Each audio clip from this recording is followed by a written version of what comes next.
تقف السفن والبواخر على أنواعها في هذا المكان لإعادة تأهيلها بعد الأضرار التي تعرضت لها في البحر.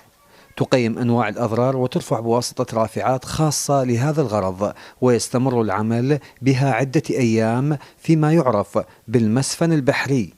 أكيد سيوفر كثير من الأعمال الصعبة، لأنه هذه السفن وهذه الوحدات البحرية ستخرج إلى ورش إقليمية قريبة. هذه أكيد سيدفع لها مبالغ بالعملة الصعبة، لكن بالإدامتها وتصليحها داخل هذه الورش العراقية المحلية الوطنية أكيد ستكون الكلفة أقل وستكون الأعمال عراقية، وهذا سيوفر كثير حقيقة من المردودات المالية للموانئ العراقية، وبالتالي سيعظم من هذه الواردات. تافين بتعويم القطع البحرية الخاصة للشركة العامة للموانئ العراقية على الحوض جنادين وحوض حطين، وكذلك يوجد في المزلق بعض القطع البحرية التابعة للشركة الموانئ العراقية. وإن شاء الله خلال هذه السنة عندنا جدوى اقتصادية بتعويم البواخر والناقلات الخاصة بالقطاع الخاص الذي تكون ضمن القدرة الاستيعابية للحوض جنادين، علما أن الحوض جنادين يبلغ من العمر 55 عام.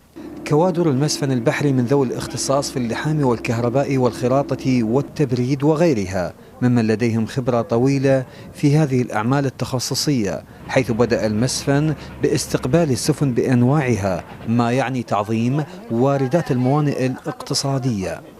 سوف يتم تعويمها وخروجها إلى مواقع العمل الخاصة بها.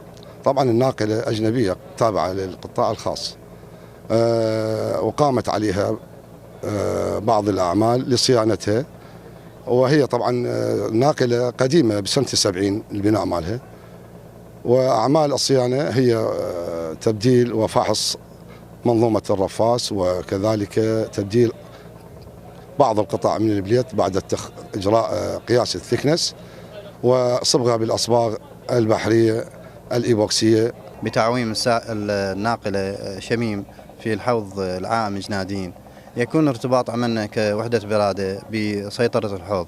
وحدة البرادة تكون مسؤولة عن جميع صمامات الحوض، صمامات السحب والموازنة، ويكون تابع إلى خطة سيطرة الحوض.